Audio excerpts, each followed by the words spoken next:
Good day, everyone, and welcome to this edition of Executive Insights by Shipping and Freight Resource. I'm Harish Manadia, founder of Shipping and Freight Resource. And today I have the pleasure of welcoming Bill Catania, founder and CEO of OneRail, to this segment. Welcome, Bill. Thank you, Harish. I appreciate it. Glad to be here. Great. So, OneRail, what was the inspiration behind it, and was there any influence from your previous companies that influenced your vision for OneRail? Well, ironically, there was, even though I hadn't spent a day of my life in supply chain or logistics before this, there was a very significant inspiration from my previous company. OneRail started with a really poor customer experience. I was at a major retailer trying to buy a refrigerator. They told me it would take 10 days to get it when I already paid for it and it was right in front of me. They just hadn't yet operationalized fulfill from store. And that was very disappointing to me. And so I started searching for, Uber for delivery, Uber for moving, anything I could find somebody with a truck to come get this refrigerator. Thankfully, I had my own truck, so I couldn't find anybody and I went and delivered it myself. But that's what the inspiration was for really starting down this journey. The first iteration was really a tech-connected courier, tech-connected moving and delivery company where we recruited drivers. It was consumer facing, it was B2B, but it was after a couple, 2 years of doing that, we decided to pivot and become something completely different. And my previous company was called MDOT. And what we did is we built the first ever point of sale to cloud transaction system for processing digital, paperless grocery coupons and all types of coupons at the point of sale. And that business was transformational, not just because of the tech, but because of our go-to-market approach. And what we found in that market was there was all these disparate silos of coupon providers that were trying to work with retailers like Kroger and Wegmans and Publix. And they all had their own disparate integrations. There was no real central processing system or operating system to process those, like a Visa MasterCard switch. Think about like a payment processing engine. So what we did was novel. We took what was an on-prem solution with servers in a store, put it in the cloud, took all the transaction data out of the store, decisioned on it, hosted virtual wallets. The big thing we also did was we aggregated all these coupon providers into one big body of coupons, and we injected them into the retailer website. So if you think about it, we consolidated supply. We built an operating system that was a rules-driven platform, and we connected it to demand, which is the consumer redeeming at the point of sale. And we did that in 200 milliseconds, lightning fast, just like a payment. So through that journey, I learned about the word rail, payment rails, and the concept of taking data in and out via the payment rail. We created a new rail for coupon processing. Fast forward to this epiphany I'm having that, as a tech connected courier, there's a lot of problems. We never have all the right capacity in the right place at the right time.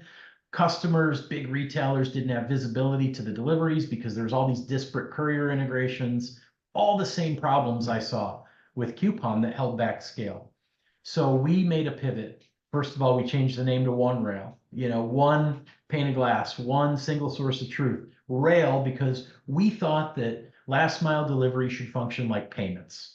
Instant, data-driven, governance, data privacy and security, et cetera. Absolutely, yeah. So that's how we got to the word OneRail. And what have we really done in building OneRail? Aggregated supply, connected it to demand with a rules-driven operating system that we offer to our customers that are retailers and wholesalers and healthcare distributors. And we process just like a payment, many transactions in sub-second timing, all rules-driven, just like a payment. So that's how we got here. Not very obvious path. Yeah, that sounds like there was a lot of work involved in that, and I'm also glad you opened with tech as well, because that leads to my next question, which is like OneRail is leveraging a lot of real-time visibility and data-driven optimization methods. So how do these differentiate you from other last mile delivery solutions?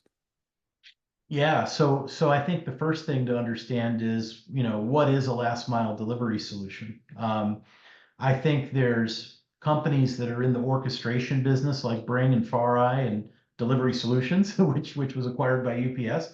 That's software processing to orchestrate deliveries. Then there's couriers that are tech connected, like DoorDash and Uber and companies like GoShare and Roadie, Dolly, right? That's what we used to be. We used to be a tech connected courier. So there's those two different kinds of solutions. Then there's retailers and distributors like Advance Auto Parts, who's one of our customers. They have 13,000 delivery vehicles, 25,000 associates that do deliveries. So there's different flavors, right, of last mile. And I could keep going. I could talk about marketplaces like Gitter, and DoorDash is an overlap there too. They're a marketplace. But let's just focus on the tech side and the tech connected courier side, because that's usually where retailers and customers have to decide. They have to decide, am I going to have a delivery system of record or not? Am I going to try to leverage my TMS? Am I going to use Excel and Google Sheets? Am I going to use email? And we still see that. Or am I gonna also not use any type of solution and just go direct with a courier or a few couriers? And that's usually a good proof of concept for them. What makes us exceptionally different is OneRail is very far up in the order stream. And you may have saw we just recently acquired a company called OrderBot. It's an OMS inventory system, PIM system. So OneRail literally begins at order data and ends with the doorstep. But even if you took that OrderBot capability away, OneRail is exceptionally different, because what we do is we give our customers a hybrid. They get a complete operating system that's very sophisticated to manage all their deliveries, multimodally, by the way. They can manage parcel, courier, LTL, everything in one mix, internal fleet, driver tracking. But then we layer our network on top of it of 12 million drivers. So we not only have the operating system, we bring one single rate card to the table for our customers, and they get access to these 12 million drivers that, by the way, have a full support team of 50 people sitting over that to manage exceptions when they happen. So they get platform, which gives them way more than visibility. It's visibility, it's execution, it's the ability to track inventory while it's moving. It gives them a multimodal network instantly that's already built, serving our customers, doing 260,000 deliveries a day. And it also gives them the support layer of humans to oversee that process. So that makes us very different. Very, very impressive indeed. And talking Thank about partnerships and collaborations, so I can see that it's part of OneRail's strategy. So are there can you highlight some of the key partnerships and acquisitions that have significantly impacted your organization? I mean, you mentioned about OrderBot. How has that enhanced your services? Yeah, so in my opinion, the industry kind of went through a phase of, can we make last mile fulfillment work from store and warehouse? It's been working from a warehouse in the DC via parcel for years, but how do we do it from the store? How do we unlock a store, essentially making that store a warehouse? And OneRail has done an exceptional job optimizing transportation and bringing capacity, but we still found a lot of gaps. And the gaps that we found specifically are around inventory, making sure the right inventory is in the right place at the right time, or better yet, being able to dynamically bring transportation to the right location to fulfill from so that inventory is in full. And a simple example of that is kind of the legacy OMSs that are out there. Big ones, right? Systems of record, like a Sterling OMS. They're very static in their decisioning.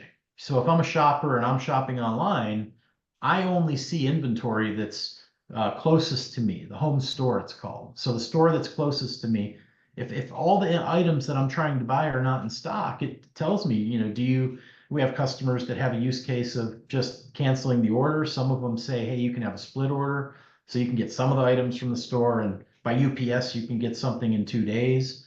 Or they just divert the customer to go pick it up at another store. But none of those are really what the customer wants. The customer wants everything today or tomorrow. So what OneRail is doing with OrderBot is, if we're talking about a city like Baltimore, there may be 10 retail locations around the city. And what we're doing is decoupling the location of the store from the consumer. We're asking that order management system to send us all the stores that have inventory in full, and then we're optimizing which store to pick from at the lowest cost to prevent the split order, to prevent the cancel, to prevent the customer from having to go pick up one item from a store 20 miles away. And the shipper looks at that and says, if I'm a retailer, I'm willing to pay an extra $5, $10 for that delivery to happen 7 miles further, because now I don't have to execute an entirely separate shipment. The customer's happier because they're getting what they want when they want it. I'm not seeing cart abandonment. So that's really the North Star for this acquisition. It's to go up the order stream and become a very active participant through optimizing that store pick location. That's some clever optimization there. And so in terms of the you started with talking about you as a customer, and the experience that you went through. So what are some of the strategies that have been most effective in OneRail achieving your goal to enhance customer service? Well, I think it's the unification of visibility and giving our customer, who's the retailer, the ability to offer a completely flexible shipping solution to their customers. One thing that's completely aligned. Every single one of our customers, whether they're a tire distributor like American Tire Distributors, a retailer like Lowe's Home Improvement, an industrial supply company like Ferguson, all three are customers. They all have one thing in common. We're serving their customers on their behalf. We're giving them technology to enable a great customer experience. So that's really the common thread. So for us, we really work hard to essentially put an Amazon in a box capability set together, a tool set, so that they can fulfill in a very, very flexible and fluid way. And they can design their own customer experience. They can offer 30-minute delivery. Advanced Auto Parts is doing tens of thousands of 30-minute deliveries every day with our platform. They can offer the ability to rate shop parcel versus courier to provide the lowest cost to their customer. And then being able to extend that visibility now to the shelf with the OrderBot acquisition is something that we're really excited about. So it really comes back to being customer centric, our Nice. customer centric to our customer, and helping them serve their customer. Nice, nice. And since you mentioned about costs, as per stats, the last mile cost is believed to be about 52%, 52%, somewhere there. How has OneRail been able to assist customers in reducing this cost? I mean, with your tech and your customer experience, how has that been achieved? Well, think of it as a really linear journey, right? The first thing that we find with our customers is unstructured data. They have couriers that are integrated, some are not integrated, they're all in different rate cards. There's disparate silos of data everywhere. The first thing we do through our integration with them is we provide one pipe for the data. Once we do that, we can normalize data. A good example of that is we have integrations with over 1,000 couriers, but our customers rely on our normalized view of that data to execute delivery. So first thing is structure data, then normalize that data. Once we've done that, we can execute on the data. They can implement an AI strategy, a data science strategy around delivery. We do it all day. That's what we do. But that's a critical component to making this all work, is to start that transformation journey with structured data, normalized data, then you can execute data and execute a variety of use cases. So that's really where it all begins. Now, what does that mean? At the end of the day, you can automate. Once you've done the structuring, the normalizing, you execute, you can automate. And a good example of that is, we'll go into a retail location and do time study for a couple of days. How long does it take you to look at this screen and then enter a delivery in a manual interface on this screen with maybe Roadie or DoorDash? That absolutely is broken. We've seen customers spend 16 minutes an order. So the first thing we're doing is reducing OpEx by up to 70%. So we reduce OpEx by automating, rules-driven automation.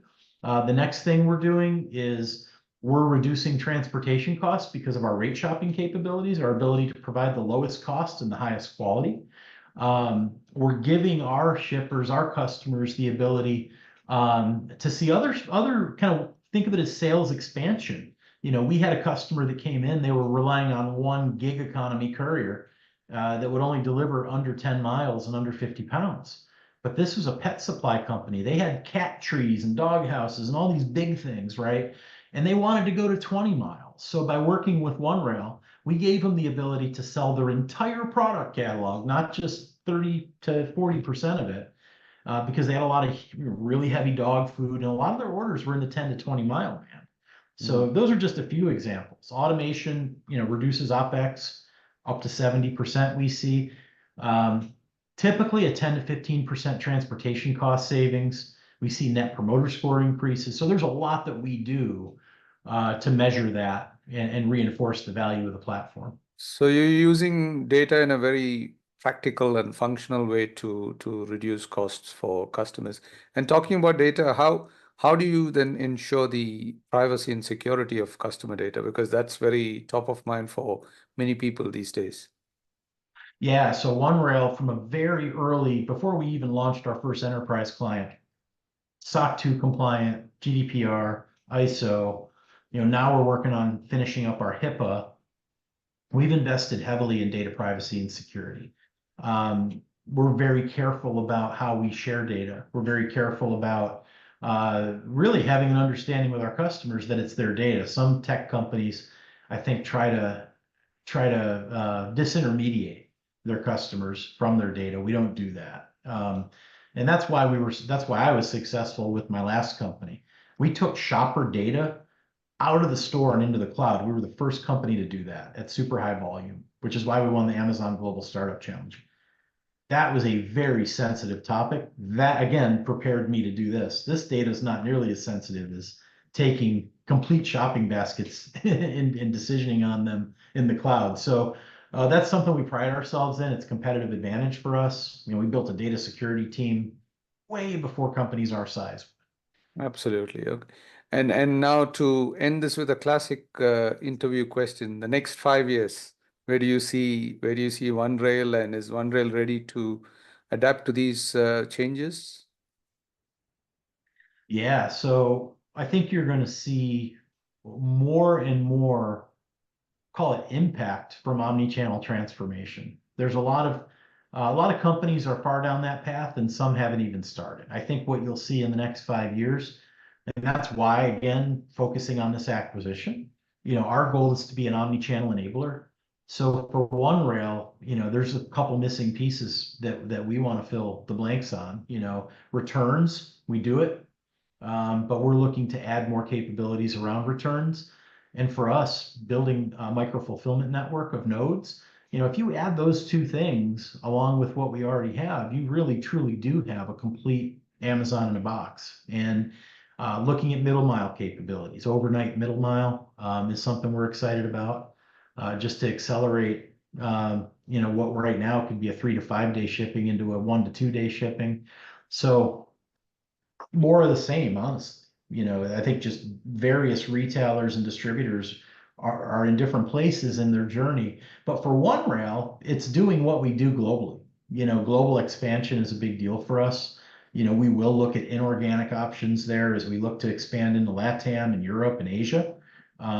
We're looking at probably a funding round next year at this time. We're doing really well on our cash balance and almost profitable. So it put us in a position to do an acquisition right now when a lot of last mile companies are struggling. And I think you'll see a lot more of that as we get into next year and we get past that financing round. So a little bit of a glimpse into the future. Great, great.